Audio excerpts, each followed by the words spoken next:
উপদেষ্টা পরিষদে রাখলে পরে সরকারের জন্য সুনাম বয়ে আনবে না। অবিলম্বে তার পদত্যাগ দাবি করছে। তারেক রহমান সাহেব এখানে আসলো কি করে? তিনি আপনার এই সাংবাদিকদের সাথে এই আলোচনায় উনি উপযোগ্য হলেন কি করে? রাজধানীর ফরেন সার্ভিস একাডেমিতে আয়োজিত এক ব্রিফিংয়ে অন্তর্বর্তীকালীন সরকারের জাতীয় নিরাপত্তা উপদেষ্টা ড খলিলুর রহমান ১.৫ দশকের গণতন্ত্র পুনরুদ্ধার আন্দোলনের গণমানুষের নেতা বিএনপির ভারপ্রাপ্ত চেয়ারম্যান তারেক রহমানকে নিয়ে যে বক্তব্য দিয়েছেন তাতে দেশের মানুষ বিস্মিত, হতবাক, উদ্বিগ্ন এবং ক্ষুব্ধ হয়েছে। ফ্যাসিবাদের প্রতিভূ হাসিনা যেভাবে গণতন্ত্রকে কফিন পরিয়ে তথাকথিত উন্নয়নের ইন্দ্রজাল সৃষ্টির জন্য জিয়া পরিবারকে নিয়ে কুৎসা রটাতেন, উপদেষ্টার এই মন্তব্য বা এই বক্তব্য তারেক রহমানকে নিয়ে যেন সেটারই সেই ফ্যাসিবাদেরই বক্তব্যেরই পুনরাবৃত্তি বলে জনগণ মনে করে। এখনো যেন লোক মানুষে উজ্জ্বলতর তারেক রহমানের ভাবমূর্তিকে বিনষ্ট করার জন্য প্রতিশোধের চোরা স্রোতে আঘাত হানার চেষ্টা করা হচ্ছে নানা মহল থেকে, নানা দিক থেকে। ড খলিলুর রহমান যুক্তরাজ্যে নির্বাসিত জীবন প্রসঙ্গটি যেভাবে উপস্থাপন করেছেন তা সম্পূর্ণ উদ্দেশ্য প্রণোদিত ও বিভ্রান্তিমূলক। ধান ভানতে শিবের গীত গাওয়ার মতো ড খলিলুর রহমান বলেছেন, কেবলমাত্র আমি আমেরিকায় থেকেছি বলে আমাকে যদি বলা হয় আপনি বিদেশি নাগরিক, তাহলে কালকে তারেক রহমান সাহেবকেও সে কথা বলতে হবে। আমাকে ঢিল নিক্ষেপ করলে সেই ঢিল কিন্তু অন্যের উপরে গিয়েও পড়তে পারে। এটা কে বলেছে আপনাকে? যারা বলেছে তাদের সাথে আপনার কথাবার্তা হতে পারে। তারেক রহমান সাহেব এখানে আসলো কি করে? তিনি আপনার এই আলোচনা সম্ভবত সাংবাদিকদের সাথে এই আলোচনায় উনি উপযোগ্য হলেন কি করে? উনি টপিকস হলেন, হ্যাঁ, উনি একটা বাংলাদেশের বৃহত্তম রাজনৈতিক দলের নেতৃত্ব দিচ্ছেন, যার চেয়ারম্যান, উনি অপ্রাসঙ্গিক ভাবে ওখানে আপনি টেনে আনলেন কেন?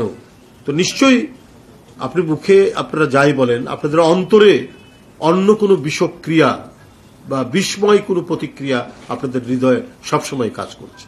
এর আগেও আমরা বলেছি, সবার ব্যাপারে নয়, বলেছি কিছু কিছু উপদেষ্টারা মনে হয় তারা নিরপেক্ষতার চাইতে অন্য কোনো এজেন্ডা নিয়ে তারা কাজ করছে। বিস্তৃত বোধ হচ্ছে যে আপনার নিজেকে খুব প্রসিদ্ধ মনে করা, নিজেকে খুব বড় মনে করা, এই বিস্তৃত বোধ বা আত্মগরিমার প্রদর্শন এই সমস্ত উপদেষ্টাদের মধ্যে রয়েছে। এবং তার এই বক্তব্য নিঃসন্দেহেই দৃঢ়ঘোষণামূলক। ড খলিলুর রহমান জনাব তারেক রহমানের রাজনৈতিক বিশ্বাসযোগ্যতা বিনষ্ট এবং জনগণকে বিভ্রান্ত করার এবং মানুষের মাঝে তার মর্যাদা ক্ষুণ্ণ করার হীন উদ্দেশ্য নিয়েই এই বক্তব্য রেখেছেন, যা দুর্ভাগ্যজনক বিভ্রান্তির কবলের মধ্যে পড়ে। তাকে মনে রাখতে হবে, বাংলাদেশ অনির্বাচিত কর্তৃত্ববাদের অনুকূল সমাজভূমি নয়। তিনি তার কথাবার্তায়, আচরণে বিগত কিছু দিনে ধরাকে সরা জ্ঞান করতে শুরু করেছেন। তিনি হয়তো দেশি বিদেশি কারো স্বার্থ চরিতার্থ করার মিশনে যুক্ত বলেই প্রতীয়মান হচ্ছেন। শেখ হাসিনার হাতের মুঠোই ছিল ধ্বংসের শক্তি, জনগণ তা প্রতিহত করেছে।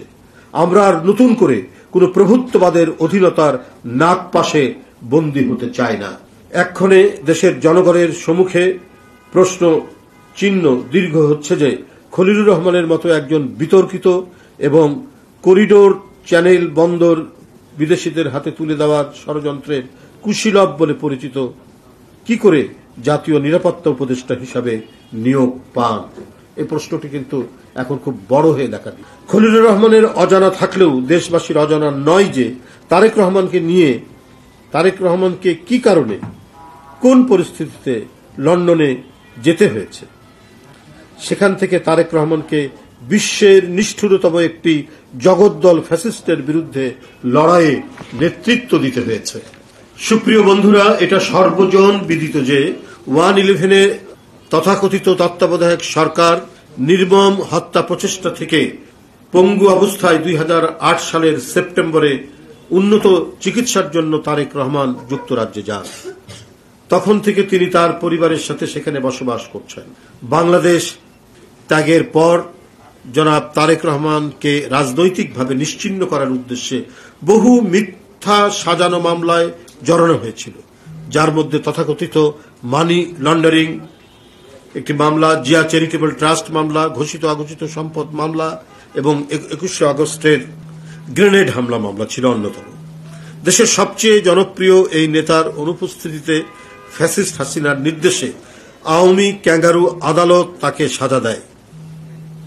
বন্ধুরা আমার, শুধু এটাই নয়, শেখ হাসিনার ক্যাঙ্গারু আদালতে সাজা দেওয়া নয়, শেখ হাসিনার নিজে ব্যক্তিগতভাবে কত বক্তৃতায়, কত জনসভায় ব্যক্তিগতভাবে তারেক রহমান সাহেবকে তিনি আক্রমণ করেছেন, তার আক্রোশ প্রকাশ করেছেন, প্রতিশোধ গ্রহণের নানা কথা তিনি বলেছেন, যে প্রয়োজনে লন্ডন থেকে তুলে নিয়ে আসা হবে, আরো নানা ধরনের প্রতিশোধমূলক কথা বলেছেন।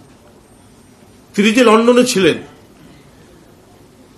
তারপরেও তার নিরাপত্তা নিয়ে দেশবাসী উদ্বিগ্ন ছিল। এতগুলো মিথ্যা মামলা দিয়ে যখন দেখছে যে তার কণ্ঠকে স্তব্ধ করা যাচ্ছে না, তিনি আজকের এই ডিজিটাল যুগে দূর থেকেও তিনি নেতাকর্মীদের সাথে যোগাযোগ করছেন, তাদেরকে উদ্বুদ্ধ করছেন এবং গণতন্ত্র ফিরে পাওয়ার জন্য তিনি তার সেখান থেকে নেতৃত্ব দিচ্ছেন। এইটাকে কোনোভাবেই টলারেট করতে পারেনি শেখ হাসিনা। আর শেখ হাসিনার মতো রক্তপিপাসু একজন নারী জনাব তারেক রহমানকে একেবারে পৃথিবী থেকে নিশ্চিহ্ন করার যে এজেন্ডা রাখেনি, তা আমরা কি করে বলবো? সেটা আমরা বলতে পারি যে তার কথাবার্তায়, তার বক্তৃতায়, তার আলোচনায়, তার ক্ষোভে, তার ক্রোধে তিনি এগুলো প্রকাশ করেছেন। জনাব তারেক রহমান তার জীবনের নিরাপত্তাহীনতার কারণে দেশে ফিরতে পারেননি। এখানে আরো উল্লেখযোগ্য যে 1951 সালের শরণার্থী কনভেনশনের অধীনে পর্যটক, কর্মক্ষেত্র, ছাত্র বিনিয়োগকারী এবং পরিবার বা শরণার্থী ভিসা সহ শরণার্থী ভিসা বিভাগের অধীনে একজন বিদেশি নাগরিকের জন্য যুক্তরাজ্যে স্বল্প সময়ের 6 মাস বা বর্ধিত সময়ের জন্য বা অনির্দিষ্টকালের জন্য বসবাস করা যায়, সেটি সেখানে আইনত বৈধ। কিন্তু তার যে দেশপ্রেম এবং তার যে দেশের, তিনি যে এই দেশের নাগরিক, সেইখানে তো তারেক রহমান সাহেব কোনো কম্প্রোমাইজ করেননি। তিনি সেই 1951 সালের শরণার্থীদের যে মানে তাদের জন্য যে আইন, সেই আইনের আয়তায় যতটুকু মানে ইংল্যান্ডে থাকা যায়, যুক্তরাজ্যে থাকা যায়, সেই আইনের আওতায় আছে। অথচ ডক্টর খলিলুর রহমান আদ্যপান্ত না জেনে উনি ঢালাও একটি মন্তব্য করে দিলেন। একটা ব্রিফিং এর মধ্যে তিনি ঢালাও মন্তব্য করে দিলেন, দেশের একটি বৃহত্তম রাজনৈতিক দলের প্রধান নেতা সম্পর্কে তিনি এ ধরনের মন্তব্য করলেন। এরা মনের মধ্যে বিষ আর মুখের মধ্যে মধু নিয়ে তারা ঘোরাফেরা করে। সুপ্রিয় সাংবাদিক ভাই ও বোনেরা, বাংলাদেশের গণতন্ত্রকামী মানুষের নেতা বিএনপির ভারপ্রাপ্ত চেয়ারম্যান তারেক রহমান বারবার স্পষ্ট করে বলেছেন, জনগণের ভোটে জনগণের কাছে জবাবদিহিমূলক সরকার প্রতিষ্ঠার স্বার্থে অন্তর্বর্তীকালীন সরকারের প্রতি সমর্থন অব্যাহত রেখেছে। সমর্থন অব্যাহত রাখার পরও অন্তর্বর্তীকালীন সরকার মনে হচ্ছে এই সমর্থনের গুরুত্ব অনুধাবন করতে ব্যর্থ হচ্ছে। ক্ষমতাসীনদের কেউ কেউ মনে হচ্ছে বিএনপির সঙ্গে পায়ে পা লাগিয়ে ঝগড়া বাঁধাতে চায়। ফ্যাসিবাদ বিরোধী দীর্ঘ 1.5 দশকের আন্দোলন সংগ্রামের সময় ডক্টর খলিলুর রহমানের নাম কেউ কখনো শুনেছে বলে আমার জানা নেই। সুসময়ে হঠাৎ করে তিনি উড়ে এসে জুড়ে বসে উপদেষ্টা হয়েছেন। 1.5 দশকের শেখ হাসিনার ফ্যাসিবাদের বিরুদ্ধে আন্দোলন সংগ্রামে দেশে বিদেশে কোথাও যার কোনো উপস্থিতি ছিল না, না ছিল কোনো জোরালো বক্তব্য, তার কাছে দেশের নিরাপত্তা নিশ্চিত কিনা এসব নিয়ে জনগণের জানার অধিকার রয়েছে, কারণ তিনি হলেন নিরাপত্তা উপদেষ্টা। আর তিনি কি মন্ত্রণা দিচ্ছেন ডক্টর ইউনূস সাহেবকে, কি মানবিক করিডোরের নামে করিডোর মানে নানা কথা বলে দেশের সার্বভৌমত্বকেই দুর্বল করার চেষ্টা করছেন। আমি প্রধান উপদেষ্টা ডক্টর মোহাম্মদ ইউনূস সাহেবকে বলতে চাই, আপনি এমন একজন ব্যক্তিকে জাতীয় নিরাপত্তা উপদেষ্টা বানিয়েছেন দেশের জন্য যার কোনো দৃশ্যমান অবদান নেই। তিনি তো বাংলাদেশের জন্য নন, বিদেশের জন্য কাজ করেন কিনা এই নিয়ে মানুষের মনে প্রশ্ন দেখা দিয়েছে। মানবিক করিডোর বা চ্যানেল নামে বাংলাদেশকে যুদ্ধক্ষেত্রে পরিণত করার পায়তারা করা হচ্ছে। তিনি বাংলাদেশকে অস্থির করার পরিকল্পনা করছেন, কিন্তু আমরা তা হতে দেব না। ডক্টর খলিলের অহেতুক প্রলাপে প্রতীয়মান হচ্ছে অন্তর্বর্তীকালীন সরকারের কেউ কেউ সুকৌশলে বাংলাদেশের প্রাণ তারেক রহমানের দেশে নিরাপদ প্রত্যাবর্তনকে অনিরাপদ করে তুলতে চায়। সুপ্রিয় বন্ধুরা, একজন রাজনীতিবিদকে প্রতিদিন প্রতি মুহূর্তে জনগণের আদালতে পরীক্ষার মুখোমুখি হতে হয়। জনগণের আদালত একজন রাজনীতিবিদের জীবন এবং কর্ম খোলা বইয়ের মতো। শত প্রতিকূলতা উপেক্ষা করে তারেক রহমান বিদেশে বসেও দেশের জনগণের সঙ্গে প্রতিদিন প্রতি মুহূর্তে প্রতিক্ষণে যোগাযোগ রাখছেন।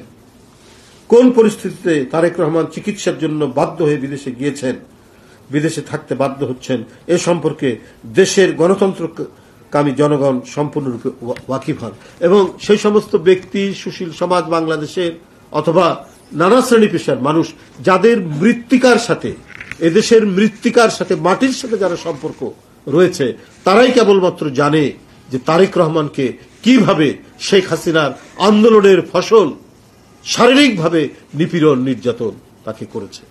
তার তখন চলৎ শক্তি ছিল না, অপরিহার্য ছিল তার উন্নত চিকিৎসা। এরপরে তিনি ইংল্যান্ডে যান।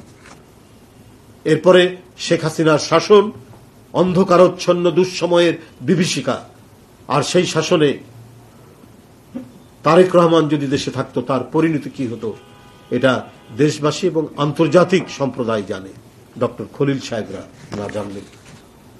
শেখ হাসিনার আন্দোলনের ফসলটা কি নির্দয় নির্মমভাবে তারেক রহমানের উপর অত্যাচার করেছিল তা দেশবাসী ভুলে যায়নি। বিদেশে থাকা নিয়ে পতিত পলাতক স্বৈরাচারক প্রোপাগান্ডা ছড়িয়েছিল।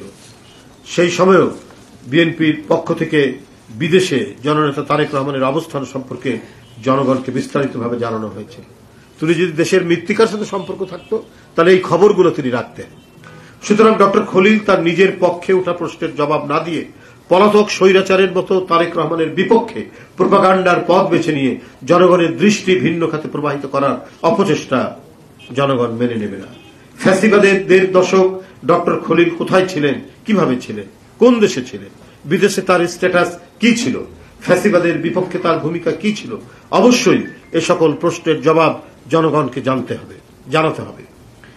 আবার বক্তব্য স্পষ্ট, রাষ্ট্র নিয়ে পরীক্ষা নিরীক্ষা করার সুযোগ নেই।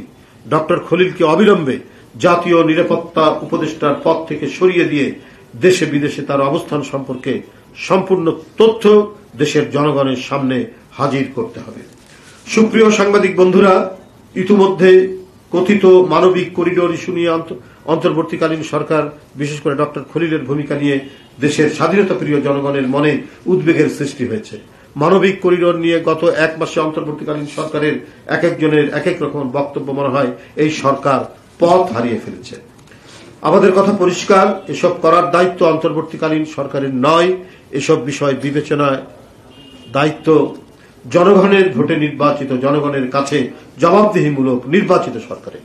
এই সরকারের নিরপেক্ষতা এবং সরকারের পরিচালনার সক্ষমতা নিয়ে জনমনে প্রশ্ন সৃষ্টি হয়েছে। অবিলম্বে এই সরকারের যাদের সম্পর্কে জনমনের সন্দেহের সৃষ্টি হয়েছে তাদের সম্পর্কে জনসম্মুখে বিস্তারিত তথ্য জনগণের সামনে উপস্থাপন করুন। তারেক রহমানকে নিয়ে ডক্টর খলিলের বক্তব্য গণতন্ত্রের স্থায়ী নিরাপত্তা ও ঐতিহাসিক সার্থকতার প্রতি বিদ্বেষপরা। আমি ডক্টর খলিলের গতকালকের যে বক্তব্য, বাংলাদেশ জাতীয়তাবাদী দলের ভারপ্রাপ্ত চেয়ারম্যান জনাব তারেক রহমানকে জড়িয়ে আমি এর তীব্র নিন্দা এবং প্রতিবাদ জানাচ্ছি এবং বক্তব্য প্রত্যাহার করার জন্য আহ্বান জানাচ্ছি এবং আমি অন্তর্বর্তীকালীন সরকারের প্রধানকে জানাতে চাই, এই ধরনের বিতর্কিত ব্যক্তিদের উপদেষ্টা পরিষদে রাখলে পরে সরকারের জন্য সুনাম বয়ে আনবে না।